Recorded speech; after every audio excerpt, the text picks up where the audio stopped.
One of the things we try to do here is dig into the dark money and influential forces behind pushing some of the worst ideas in the country. They deserve some sunlight. My next guest is very good at giving them some of that sunlight. He's an investigative reporter for the Washington Examiner. It's Gabe Kaminsky on the phone. Gabe, great to have you with us, sir. Glad to be here. You've got a piece this week in the Washington Examiner about how Joe Biden's green agenda is being formed and who exactly is pushing it. What have you discovered? So there's an organization called Ceres, C-E-R-E-S, and I think your listeners, it'd be really, when you get a chance after you listen to this episode,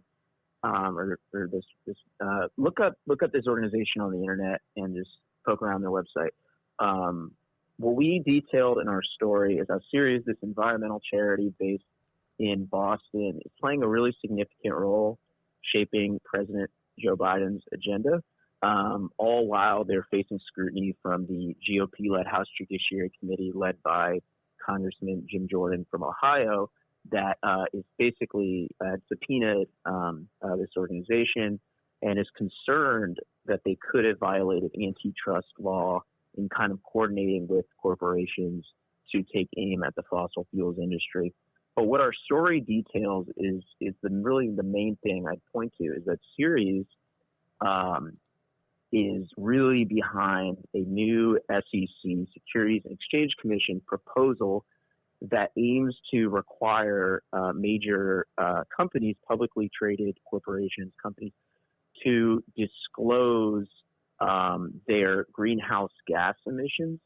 And this is kind of a grab in the eyes of free market groups and pro-fossil fuels groups to essentially lay the groundwork for a widespread crackdown on oil and gas appliances to force Americans to have to not be able to use the products that they so enjoy in our free market. So they are facilitating the destruction of cheap, affordable, prolific American energy. That will drastically increase costs for consumers, won't it?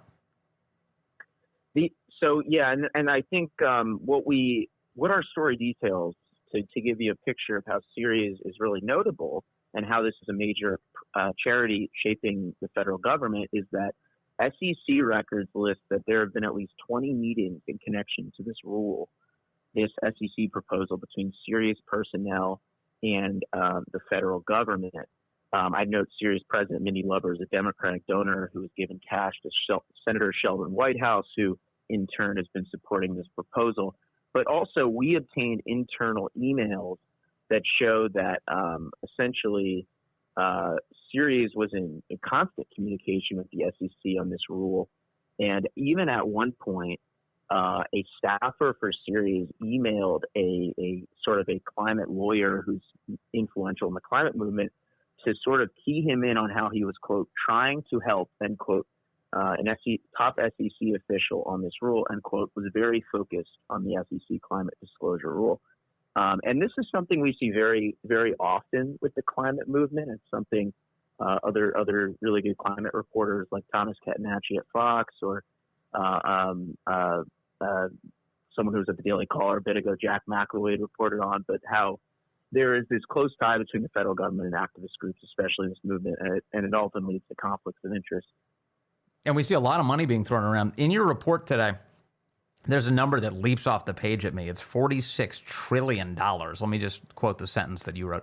Ceres, you wrote, which was founded in 1989, notably manages a network with more than 220 institutional investors, claiming to handle more than $46 trillion in assets to, quote, accelerate the transition to a just, sustainable, net zero emissions economy, according to tax filings.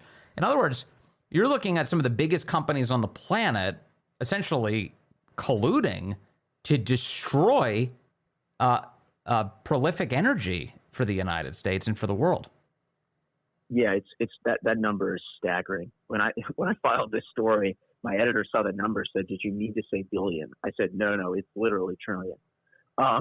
It's unbelievable. And the significant thing is, look, this charity, the reason Jim Jordan and Republicans are scrutinizing it is because they are skeptical of the fact that it works hand in glove with private corporations to take aim at the fossil fuels industry.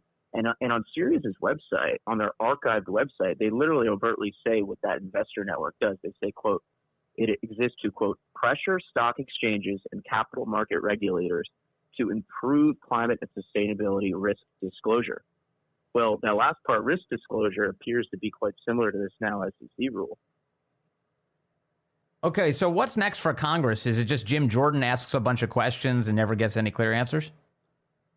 Yeah, so the House Judiciary Committee is specifically looking at Sirius's relationship, this antitrust angle. It's not necessarily this SEC angle that our story detailed. And Jordan, the Judiciary Committee, is seeking information on Sirius's relationship with a climate coalition that includes major corporations. It's legal concern. But this SEC angle is actually more in the jurisdiction of the House Financial Services Committee.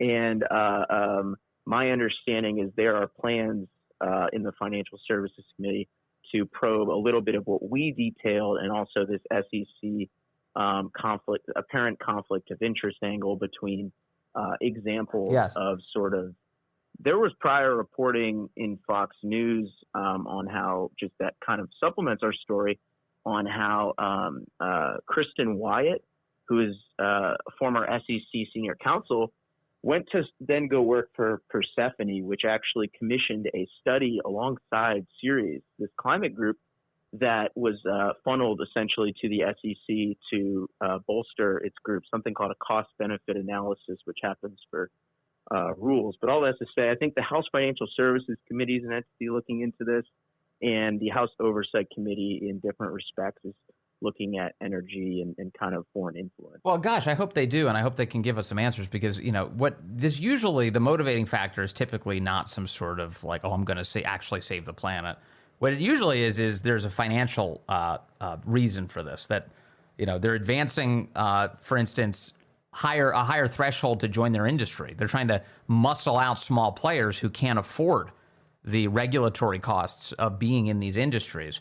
And so it's about kind of incumbency protection, typically, sold to us under the guise of doing something good for the planet. Yeah, and the other thing that's important that we found through reviewing certain polling on this issue is that really interesting statistic to me. We found that only 7% of American investors, American like asset managers, support actually this SEC disclosure policy, whereas 81% of foreign asset managers support this climate disclosure policy. I find it pretty interesting that American people involved with the financial industry aren't too keen on the government forcing them to report information about them, just like they wouldn't want to report information about their finances, because obviously speech is money, and on the contrary, there are foreign influence groups that apparently are pretty like the idea of American groups having to report information about the energy that they are emitting. I know, it's wild. All right, so Gabe, speaking of speech, let me move to another issue that you're reporting on this week. You've been digging in for a while on the Biden administration's active censorship of the American people by way of outside proxy groups that it's worked with to do that. What is the latest on the State Department and the way that censorship has been carried out, and what is the Biden administration telling Congress? Yeah, and from what this stems from is how the State Department granted $100,000 to a group called the Global Disinformation Index, which has been sort of covertly censoring outlets like the Washington Examiner, the Daily Caller, Newsmax, and others. And, you know, since that story time, we've seen sort of congressional pressure on the State Department, and the State Department seeking to clarify things about its grant, and Republicans growing dissatisfied with that. And we haven't seen, per se, Congress seemingly take this, accomplish much almost through its investigation so far, although we have seen the NDAA pass, which banned the Pentagon from funding GDI. So I guess that perhaps that is actually a major accomplishment. But the recent thing that we covered is that the House Small Business Committee, which has been investigating the State Department over its grants to groups that Republicans say are censoring conservatives. They've been sending a flurry of letters, and they recently got grant records from the State Department. But in the mind of the House Small Business Committee, these records are incomplete and do not encompass nearly at all the full scope of what they asked for. In their mind, the State Department is not acting in full compliance and providing information. And this comes really amid two major things: that NDAA, which passed, which banned Pentagon funding to groups that Republicans say are censorious, and B, a lawsuit filed by the Daily Wire and the Federalist against the State Department over its grant to the organization we reported on is blacklisting conservatives. And so, according to people close to the House Small Business Committee, could be in the next month or so nearing subpoena territory to the State Department to compel further disclosure of records. And that obviously comes as discovery in that Daily Wire Federalist case could open up a lot of sort of a box of a lot of records that could give us details about how the government ever got to this place of working with groups like this. So if I could summarize it, what you have is Congress asks the Biden administration for information on its censorship activities, and the Biden administration censors its own responses to Congress. That seems to be the case. And I think I had said originally that Congress didn't accomplish anything. I don't think that. I think it's, I think they're in a tough position. I'm not saying I think that's, but I think they're working to try and obtain certain records, but it's obviously they're fighting with an administration that doesn't view, they don't accept the same premises. Republicans believe that the State Department funded groups that censored conservatives, and the Biden administration thinks that those groups that receive that money are sort of, fighting disinformation and falsehoods online and engaging in accurate fact checking, which, as we've long reported, is really not the case. It's partisan organizations that want to deplatform those they disagree with. But by the way, it is still your constitutional right to say something that's untrue. You are allowed to do that, and you are allowed to, and the government can't stop you from doing that. And yet, the Biden administration is declaring that it is a social good to censor the American people.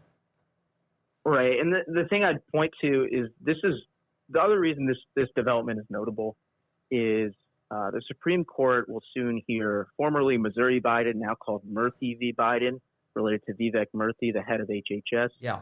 And that court case essentially is going to determine the level of communication that can occur between the federal government and private social media companies about sort of flagging content and the removal of content, because the federal government has come under fire due to this case, Missouri v. Biden, for urging social media companies like Facebook and Twitter, now X, to remove certain information in 2020 about the election or COVID-19 or topics that sort of Democrats didn't want on the internet. Yeah, they can't outsource their tyranny to some outside organization. If they hired a group of, private security to lock you in your home, the federal government would be impinging on your rights. Obviously, if they stop you from speaking, it's the same deal, honestly. All right, Gabe Kaminsky over at the Washington Examiner, thank you for all of your excellent work and your constant digging. Really appreciate your time today, sir. Thanks. All right, Gabe. Thank you, sir.